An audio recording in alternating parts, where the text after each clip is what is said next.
Mowgli yang lelah tertidur di punggung kerbau. Tapi dia tak tahu bahwa kawanan kerbau telah membawa dirinya ke jurang yang berbahaya. Setelah diterpa hujan yang lebat, dia akhirnya bangun dalam keadaan linglung.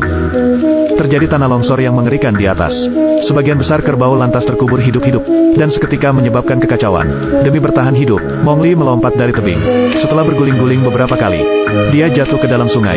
Untungnya, dia masih sadar, lalu meraih sebatang kayu, dan berhasil lolos dari bahaya.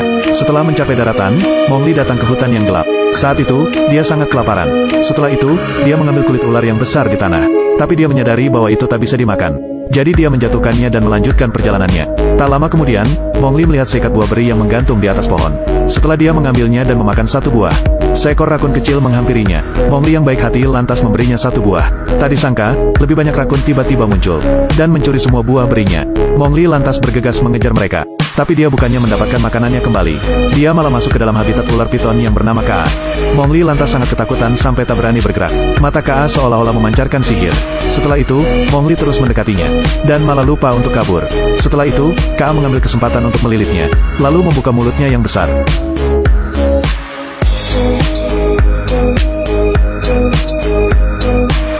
Saat Mowgli bangun lagi, dia berada di sebuah gua yang luas. Ternyata, beruang yang bernama Baloo menyelamatkannya. Sebelum Mowgli bisa berterima kasih padanya, Baloo dengan cemas membawanya keluar gua, dan langsung memintanya untuk membalas budinya. Benar saja, tak ada hal di dunia ini yang didapatkan secara gratis. Permintaan Baloo sangat sederhana. Dia menyuruh Mowgli untuk memanjat tebing, dan membantu dirinya mencuri madu. Mowgli yang takut disengat lebah lantas memintanya untuk mengubah permintaannya. Tapi saat itu, Baloo pura-pura menyedihkan. Setiap hari, aku harus memakan makanan yang beratnya sama dengan berat badanku.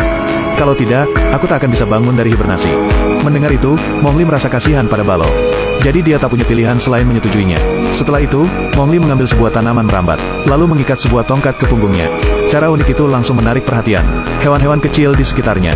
Mempertaruhkan risiko disengat lebah, Mowgli menyodok sarang lebah dengan tongkatnya. Tak disangka, sarangnya sangat kuat dan tak bergerak sama sekali. Mowgli juga diserang oleh koloni lebah, sampai menjatuhkan tongkatnya. Melihat itu, Baloo merasa tak tega. Tapi Mowgli tak mau menyerah. Meski harus menendang pakai kakinya, dia harus mendapatkan madu. Setelah beberapa kali mencoba, sarang lebah itu akhirnya jatuh dan menimpa babi hutan yang bernama Fred. Baloo lalu bergegas menikmati madu segar yang lezat. Ia bahkan tak melewatkan madu pada tubuh Fred. Setelah membalas budinya pada Baloo, Mowgli mengolesi lukanya dengan madu dan hendak pergi. Baloo yang telah merasakan manisnya madu, merasa Mowgli adalah teman yang langka. Jadi ia mengajaknya untuk tinggal di sini. Baru saat itulah ia tahu bahwa Mowgli akan pergi ke desa manusia.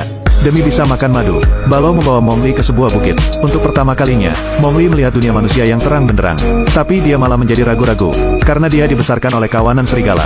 Sebenarnya, dia lebih menyukai kehidupan di hutan. Jadi, Mowgli kembali ke rumah Baloo, dan menjalani hidup yang bahagia di sana. Dia juga memanfaatkan kecerdikan manusia untuk menciptakan beberapa alat. Dengan bantuan hewan-hewan kecil, dia mendapatkan banyak madu dengan mudah. Tapi sayangnya, masa-masa indah tak berlangsung lama. Hari itu, Bagheera datang, dan menjadi sangat marah, setelah mengetahui bahwa Mowgli telah mengambil. Apakah kamu lupa apa yang diajarkan Akela padamu? Tidak ada ruang untuk tipu muslihat manusia. Di hutan ini, Bagheera lalu memutuskan untuk membawa Mowgli ke desa manusia besok. Karena di sanalah dunia tempat manusia seharusnya hidup. Di malam hari, Mowgli terbangun oleh gerakan di luar. Jadi dia bergegas keluar untuk memeriksanya. Dia lalu melihat sekelompok gajah sedang merengek di sekitar lubang yang dalam. Awalnya, Mowgli ingin mendekati mereka untuk melihat lebih dekat. Tapi melihat dia mendekat, para gajah langsung berwaspada. Mowgli lantas bergegas menundukkan kepalanya dan memberi hormat, untuk meredakan kemarahan para gajah. Setelah melihat ke bawah lubang, Mowgli melihat seekor bayi gajah yang jatuh ke dalamnya. Dia lalu bergegas mengambil dua tanaman merambat yang kuat, dan menggunakan cara manusia untuk menyelamatkan bayi gajah itu. Melihat itu, Bagheera juga enggan mengusir Mowgli. Tapi Sher sudah seperti penguasa di hutan. Sekarang, ia sedang menunggu Mowgli untuk kembali pada kawanan serigala. Saat itu, Baloo yang mengetahui bahwa Mowgli diburu oleh Sher, seketika merasa bahwa Bagheera benar. Jadi, ia menemui Mowgli, dan mengatakan beberapa hal yang tak menyenangkan. Niat awalnya adalah untuk memprovokasi Mowgli agar dia pergi. Tapi Mowgli malah menjadi sedih, lalu memanjat pohon, dan tak ingin kembali ke desa manusia dengan Bagheera. Saat itu, dia tiba-tiba ditangkap oleh sepasang tangan. Setelah itu, sekelompok hewan terus melemparnya, dan membawanya entah kemana. Awalnya, Bagheera ingin mengejar mereka, tapi ia gagal, dan hanya bisa melihat para monyet membawa Mowgli pergi.